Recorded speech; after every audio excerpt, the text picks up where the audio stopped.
So in this video, I'm going to show you how to grow your Instagram account in 2020. And look, there's been a lot of different ideas and strategies for this, but so much has changed in just the past few years that we need to go over some of the details and some of the different methods that don't work anymore and some of the best ones that just came out for 2020. So look, my Instagram, it's not massive. It's about 16,000 followers now. But if you dial it back to just a few months ago, it was very, very small, only a couple thousand followers. So I think I have a little bit of an ability to talk about this. I know it's not a massive page. I don't have millions of followers, but I want to show you the things that have worked really well for myself and how you can use some of these tactics to really grow your Instagram organically. And the key word there is organically. I think a lot of people consider using some bots or maybe buying followers, buying likes. And let me just tell you that, look guys, it's not a great way to go, especially long term. I've seen people who will buy 100,000 followers, they'll buy likes every time they post a photo, they'll even buy comments.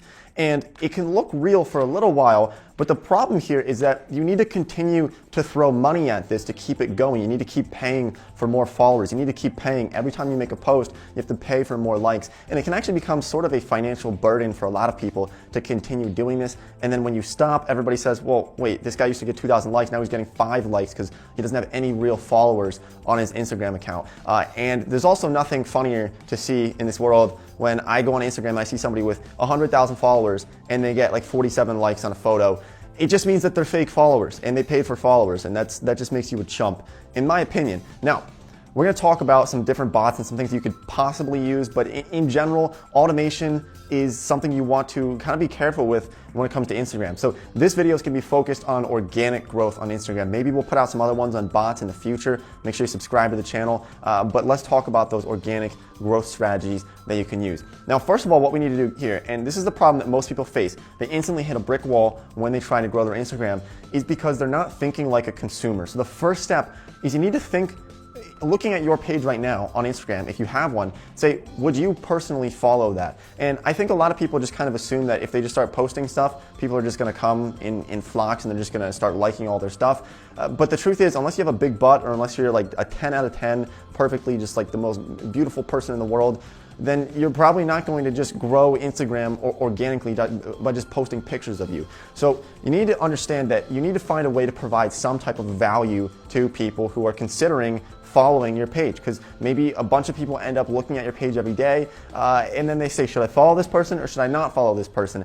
And if there's no other value besides the fact that it's just posting pictures of yourself, then you're going to need to find something else to do, okay? So what I would suggest doing is find a way to either connect with your audience in sort of a deeper way. So by creating longer Instagram posts, more detailed about maybe thoughts that you're having or ideas that you're having, or maybe a movement if you want to be more environmentally friendly and you start really posting about that. It's just an idea that you can use to kind of niche down your followers so that you're really kind of focused on one thing so that people know you for that one thing. And that certainly helps a lot. Now, it doesn't matter if you're growing a personal account or a business account, whatever it is, it's something that you want to make sure that you have followers who are there for something more than just you personally. And like I said, unless you're just like absolutely beautiful or you're just incredibly good looking, it's going to be difficult to just get people liking your photos just because of like a picture of your face, right? All right, so in just a minute, we're going to talk about hashtags and the effectiveness of that. But I would argue that the largest and most important factor when it comes to growing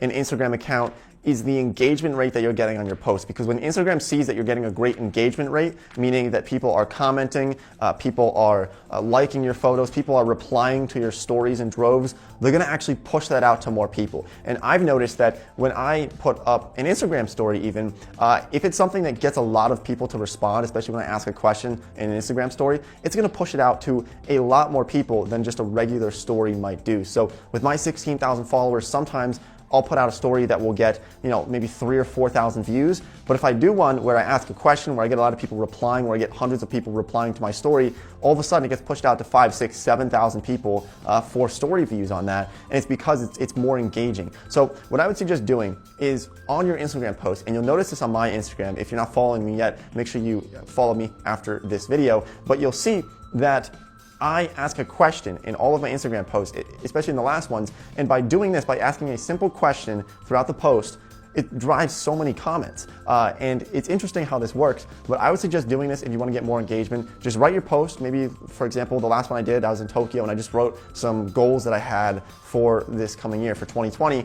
And I just said at the end, what are your goals? And it got hundreds of comments just by simply asking that question. So consider doing that to create more engagement on your post. Now, there's also that question of how many times per day should you post? And I think this is a really interesting one that there's not really any necessarily right or wrong answer to it.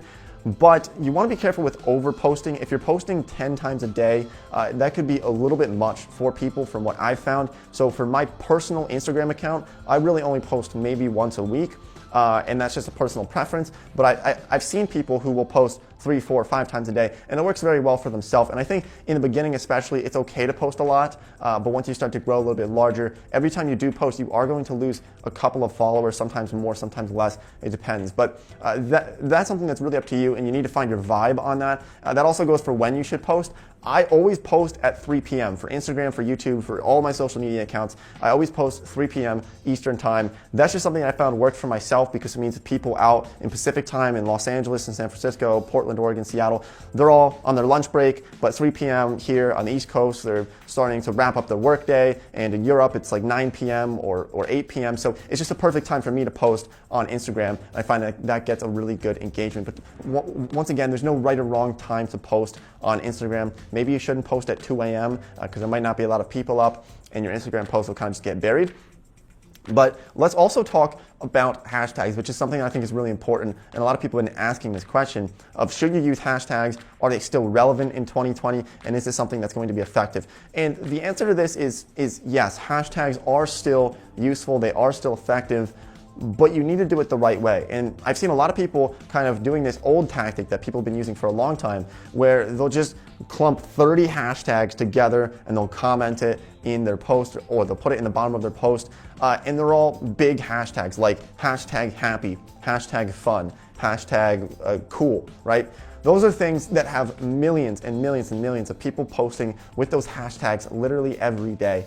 And so you don't want to fall into that category, because if you do something with a big hashtag, something that has millions or hundreds of millions of posts to it, it's going to get buried very, very quickly, especially if you have a small Instagram account. So what you want to do is avoid these very large hashtags, especially at first, and go for some smaller or medium-sized hashtags. So what this means is find ones that have maybe about 50,000 hashtags total for that word or for that phrase, maybe 50,000, 100,000. I wouldn't go anything over 500,000 or a million, and that's going to help you kind of niche down and get things that are actually going to be found by people who might be following those hashtags. Now, you can also follow hashtags on Instagram, and this is a great way to kind of start to reach out into the industry that you're looking to tap into. So let's say that your Instagram account is about business, right? And you're creating a business Instagram account. You can follow hashtag entrepreneur or hashtag business mindset, right? And then it just pops up in your feed, so it's really easy to just leave a comment right there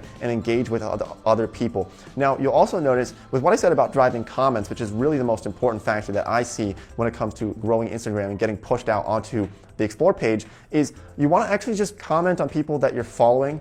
So comment on their posts. You know, I don't know why people don't do this, but every time I'm in Instagram and I'm on my feed and I'm looking at my friends' posts, I'll always just leave a quick comment after I like their photo. And this kind of brings up something that's really interesting. If you're into psychology, you definitely know this already, but there's this idea of this feeling to reciprocate something that people have done for us. So if somebody starts commenting on your post, and I used to do this with like high school friends and people that I went to school with in college, where I would just comment something really nice on their post, and then I noticed that they started to do it for me as well. And so it instantly just gets more comments, it stirs up the pot more, and you're gonna get overall just more engagement on your post, because if there's more comments, there's gonna be more likes, and it's gonna get pushed out to everybody. So it's all around just a win-win-win. So let's talk about bots really quickly, guys. Look, there used to be something called Instagraphs, and there's a number of different bots that you can potentially use. But the truth is, guys, this is against Instagram's terms of service. And so if you try to go this route, it's going to get shut down. It's not going to last forever. I know that there's this mass story viewer thing that kind of came out in the past few months. It's getting shut down pretty hard by Instagram now. But essentially what people can do is you can view 5,000 stories or 5 million stories per day with your account. So you give somebody else your Instagram password and your username, they log in and they run some type of software that gets you a lot of exposure. The general rule of thumb that I would have for you is don't let anybody have your Instagram password and username, because that's going to be a big no-no when it comes to Instagram and their terms of service. And like I said, if your Instagram account gets shut down because you were using a bot or you were buying followers, you were buying likes, it's just going to be very sad to see that happen. And you know, I've seen friends even who will grow an Instagram account to a couple 100,000 followers. They're using a bot, they're following for following, and they end up getting shut down. And it sucks, you know, because they put so much time into it, so much effort into making those posts, and it totally gets shut down. So guys, grow organic. It might start slow, but it's going to start picking up over time. And my last tip here is to, like I said, find a way to provide value, but then try to find a way to actually drive traffic from outside of Instagram. This is a really interesting idea, but some of the largest Instagram pages that I see today are actually driven from outside traffic. So what you could do, consider starting a YouTube channel, driving that traffic to Instagram, having a podcast, driving that traffic to Instagram, TikTok, drive it to Instagram, Snapchat, drive it to Instagram, and then it's going to help boost it overall to get a lot more followers. This is why you might see somebody who has 100,000 likes per photo and they have like 4 million followers, and you're scratching your head thinking like, this is just a picture of a guy on a beach with his kid. Like, why is he getting so many likes? Why is he getting so many comments? It's because he created a fan base somewhere else on some other platform like YouTube where he can get really in-depth and have a deep connection with his followers. So find a way to do that, guys. And I think that's really my biggest tips for everyone watching this video right now. So thanks for watching. Make sure you follow me on Instagram for more content. And I'll see everybody in next week's video when we talk more in depth about growing Instagrams.